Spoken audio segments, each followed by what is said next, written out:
means and one the NATO needs them for. The NATO needs them exclusively to punish, to contain Russia, to expand its anti-Russian area in Europe, and to create the mechanisms for containing our country. That's not what is implied by Article 10 of the Washington Treaty. We quoted this article a short time ago. Accordingly, the countries, the candidates, should meet the criteria, and they should bring added value to the alliance in terms of strengthening the security of all of its members.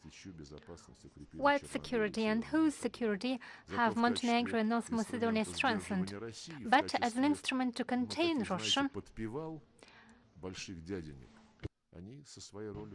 as those who play along with their masters, that's something they have accomplished very well. I find it very sad. Those are the countries with rich traditions.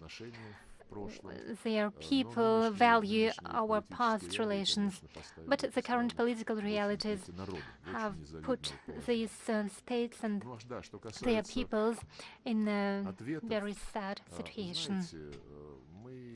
As for the measures of response, you know, we'll never, ever do anything that would further complicate the relations with other countries. That's something that will live up to our partners. That's what they are doing at home, and not only are they driving the socio-economic situation in their home countries into a deadlock, but because increasingly more people in the West ask themselves why to make an enemy out of Russia. More and more people remember how, together with many European countries, we accomplished a lot. It was our proud history.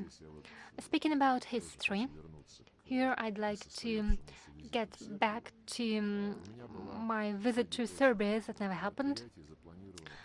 A series of events was planned, including the ceremony of attending the Eternal Fire, honoring the memory of the liberators of Belgrade, and I was to leave a note in the memorial book. And please consider that I'm doing this now. We will be up to the memory of Serbian and Soviet militants who fell. Serbia and Russia show solidarity in their attempts to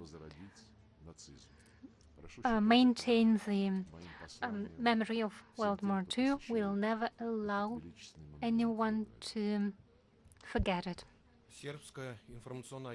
Serb Information Agency TANU, you have the floor. TANU Information Agency, Serbia. Mr. Lavrov, can you tell us how it happened that you de facto had no possibility to visit Serbia, that you couldn't enter the airspace of 3 countries? What was the reason behind it? And does it mean that you will have obstacles in your attempts to visit other countries in the EU and in the NATO, or is it only true for the case of Serbia? Well, I can't guess about other routes and other countries in the NATO and in the EU. We have no plans for contacts so far. I have, for the moment, no invitations from the countries who are members of the NATO right now, and I didn't invite anyone. A couple of days ago, in Croatian and in other Western Balkan media, there was a version that Lavrov is one of the most desired guests in Serbia because he wanted to come before Olaf Scholz, who is going to visit Serbia in these coming days, and apparently Scholz was offended by the fact that Serbia dared this unfriendly step. I leave it to the analysts who write such things. I think it is insulting not only to those people whose reactions they are trying to predict, it's insulting for the media themselves, who exercise such things and thus try to attract additional readers and followers. The Serbian newspaper Courier. Good afternoon, Courier. Minister, bearing in mind that from the very beginning of the Ukrainian conflict, Serbia is subjected to pressure from both sides because of events it has nothing to do with. Will Russia have more understanding to the position of Serbia in the context of its national interests? My answer is a definitive yes. We see how strongly the West reacts to the events unfolding in Ukraine. It only proves that we are right. We showed this truth. We explained it to the whole world. We explained why the situation in Ukraine started. We demonstrated that for decades we tried to prevent threats, not somewhere, dozens of thousands of kilometers away from our borders, but right at our frontiers. We explained that if the US consider themselves in a position to say that Belgrade poses a threat to European or global security, and if tomorrow they start bombing Belgrade, then the next day they decide that another country, Iraq, is a threat to them. They destroy cities, kill civilians, and they decide that in Libya, across the Atlantic Ocean, there is such a country as Libya, and for the US, it definitely poses a threat that needs to be eliminated. And our explanations regarding the unacceptability of NATO expansion and the support for the coup d'etat in Ukraine, the fact that Poroshenko and Zelensky undermined the Minsk agreements that were elaborated in such a difficult effort. All our warnings regarding the NATO approach to our borders, they were ignored. And when Russian-speaking people continued to be discriminated in Ukraine, when laws prohibiting the banning Russian language were adopted, when Nazi orders and theory and practices of Nazism were imposed, and the West only applauded it, and it was presented to the world as an achievement of true democracy. And at the same time, the West supported the neo-Nazi armed forces of Ukraine in their daily shellings against civilian population and civilian infrastructure in Donbass, and they left us no other choice. I spoke about it in very much detail, and I just remind you of that currently. The line of Brussels in the Balkans and Ukraine is the same. In the Balkans, the European Union is helping those who are discriminating against the interests of Serbians, and the NATO and European Union support the regime in Ukraine who has declared war on all that is Russian. And it's a very interesting observation that I've already mentioned when I gave an interview to the media from Bosnia and Herzegovina, which is that the European Union has mediator efforts directed at the region after the fact that Kosovo, without any referendum, unilaterally declared its independence. There began a process European Union was invited by the UN General Assembly to mediate between Pristina and Belgrade, and it has done so quite successfully. In 2013, there was an agreement to create a community of Serbian municipalities in Kosovo.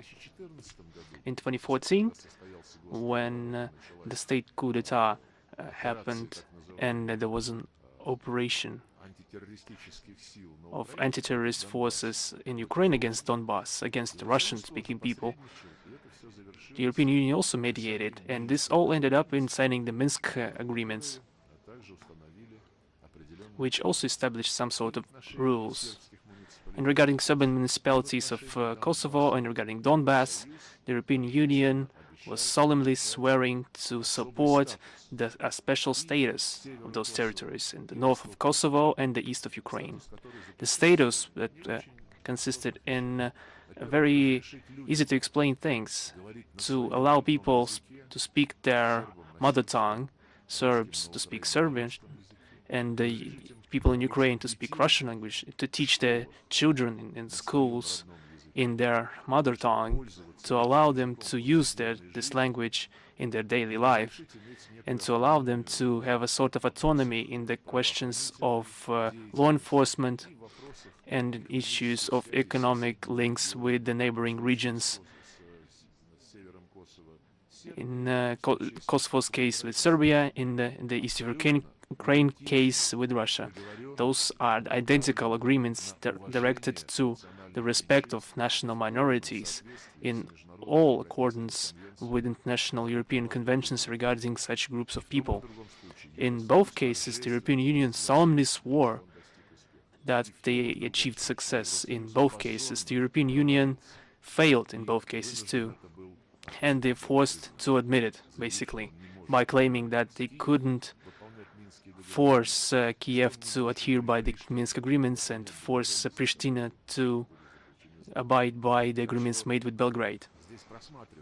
We are viewing something common between those two cases in the European Union's approach to different regions of our common geopolitical space, what goals they are pursuing, and what kind of agreements could be made with it. Russia 1 channel, please. Mr. Lavrov, good afternoon.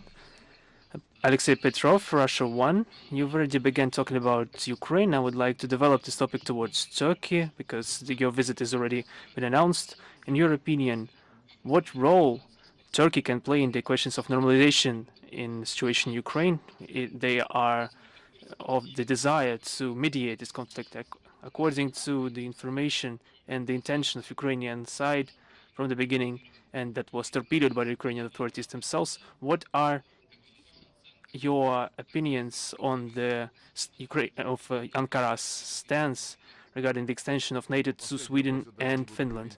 I will not even comment on that because it's Ankara's sovereign business, as is with any country that is joining this or that alliance or organization.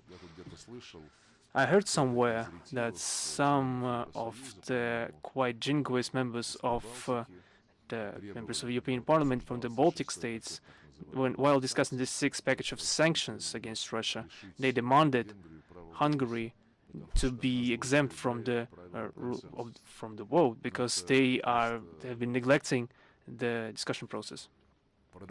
This is a paradoxical statement. Consensus means one thing, that everyone supports this or that thing. If someone is against it, then there is no consensus. No one can undermine the principles of consensus. But I will leave that to the side. We let them solve their own business. I had an opportunity to comment that, so we will watch this process as it develops. And the questions of Sweden and Finland's accession to NATO will be of any threat to our security. We'll read that question. I think it will not improve the situation. Any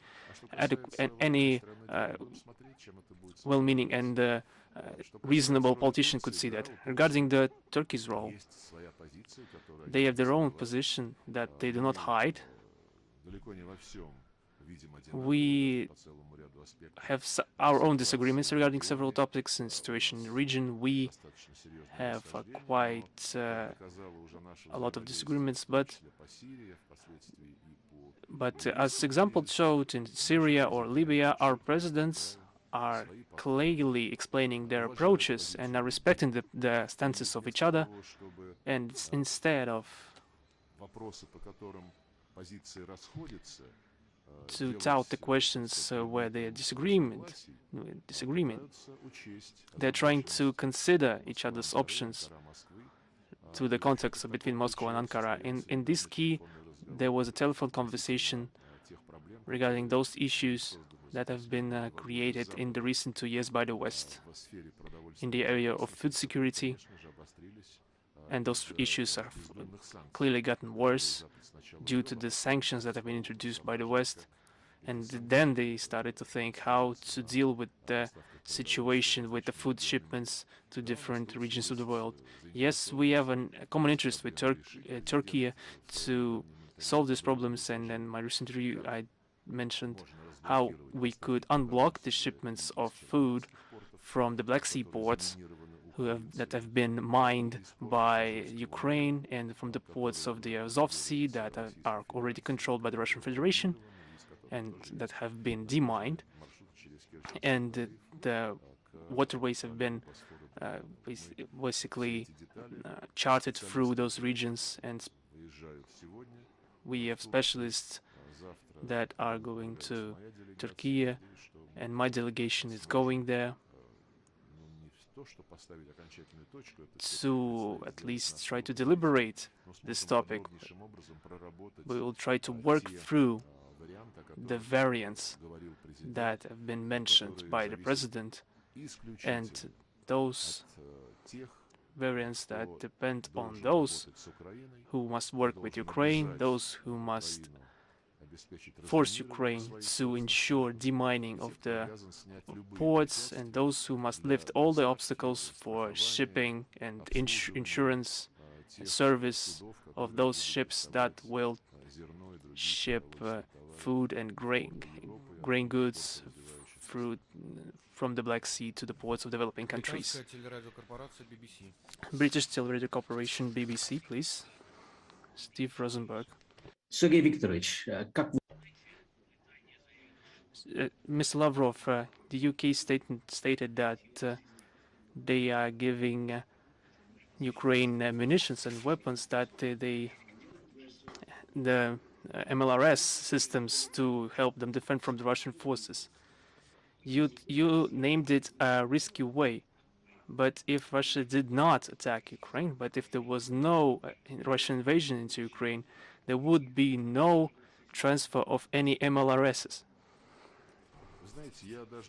How could you comment on that? I will not even try to stand in the place of the United States or the UK. You don't even want to hear our arguments. We're not talking about a situation when if we didn't attack, you wouldn't do something. For 20 years, I must say, both your country and the United States have been warned.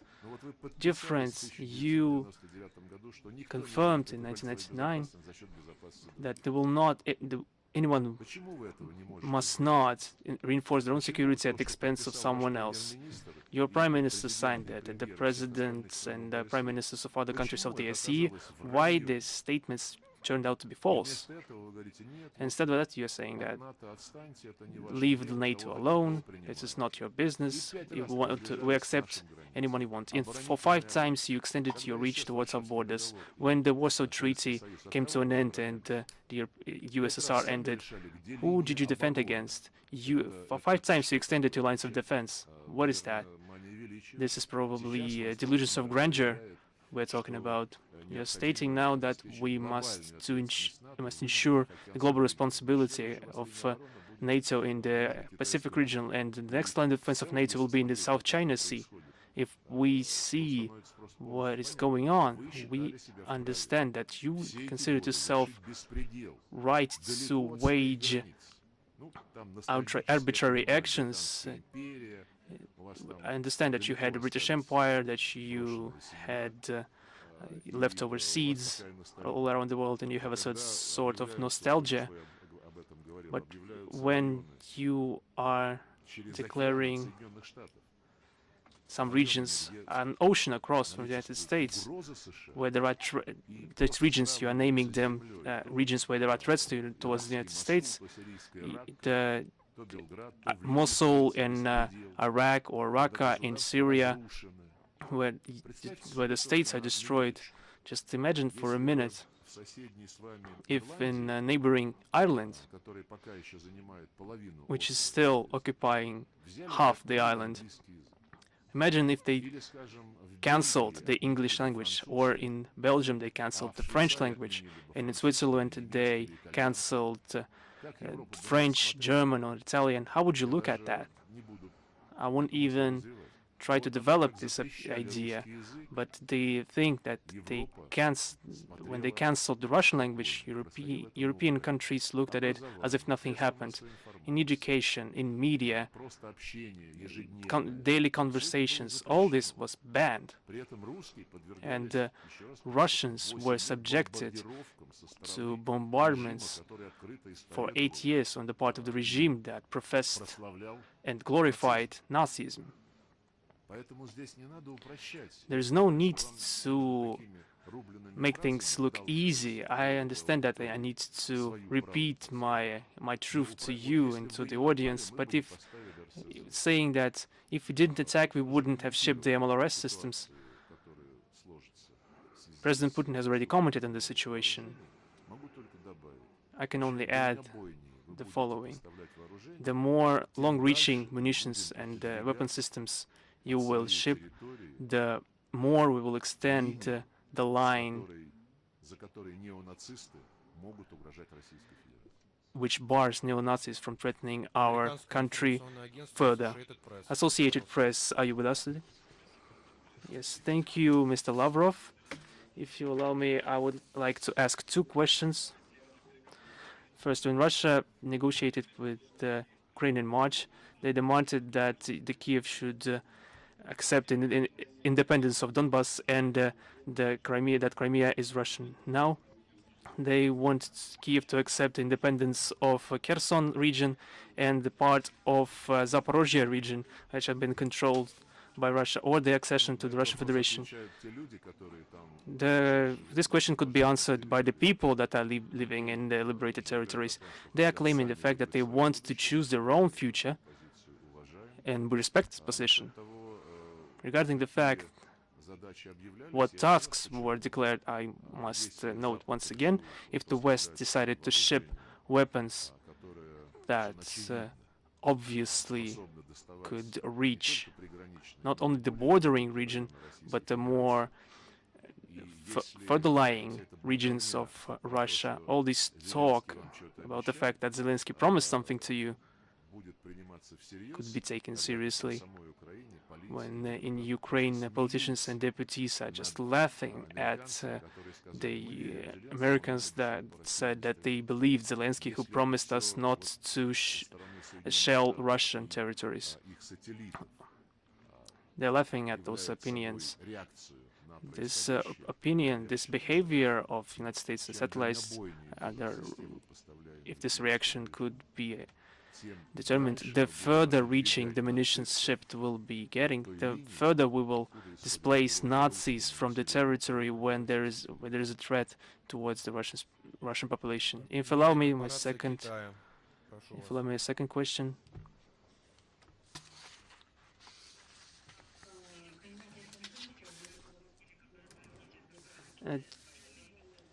Media Corporation of China. Mr. Lavrov, I have a question dealing with your visit to Turkey. What are your expectations of this visit into Ankara?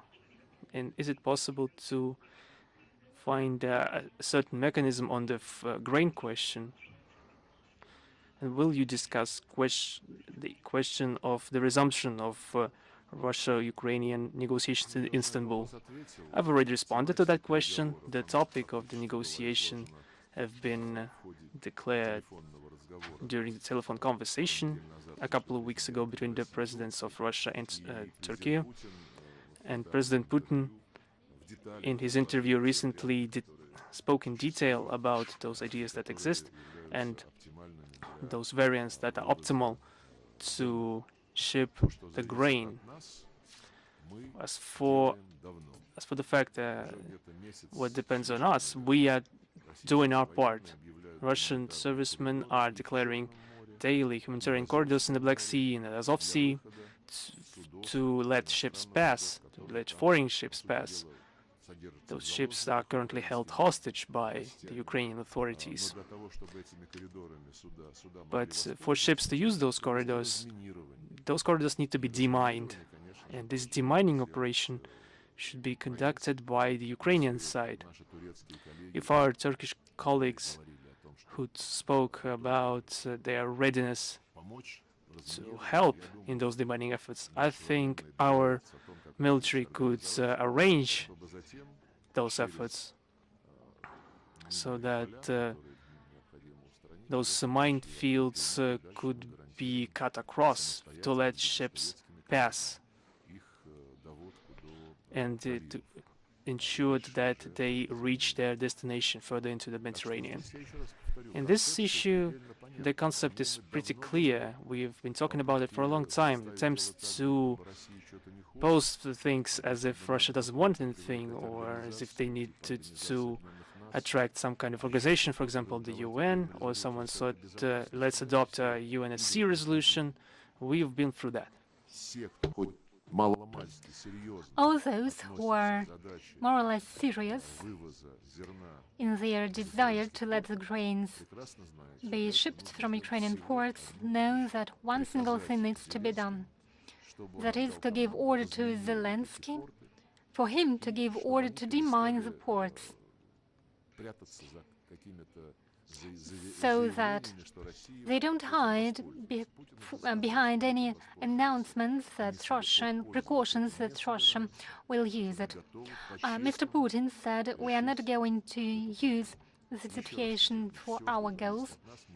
We are doing all that depends on us. We have been doing it for a long time. Sky News Arabia, please, you have the floor. Mr. Lavrov, good afternoon. Increasingly more countries are trying to join the efforts in resolving the differences between Moscow and Kiev against the backdrop of the ongoing Russian military operation and the related difficulties.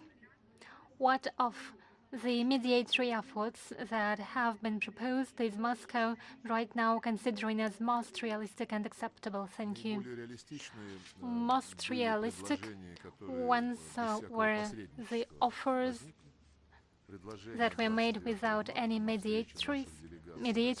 It was at the meeting of the 29th of March, at the meeting between the Russian and Ukrainian officials. We proposed, dictated from Washington or from Brussels. Ukraine dismissed it. You can read what Western analytics are writing. They say that no mediatory efforts are possible right now. Ukraine wants to regain the situation as of the 24th of February, and other fantasies are voiced and expressed every day of various nature, quite opposite sometimes. But Ukraine is not willing to conduct negotiations. It has dismissed our proposals, and we can assume that it follows the will of the Anglo-Saxon world. I reiterate, we were ready to work in honesty, frankly, based on the proposals submitted by Ukrainian side. The draft agreement devised based on those Ukrainian proposals is on the table. It is being considered by Ukraine. And the last question, TASS News Agency, please. Mr. Ilya Yermakov.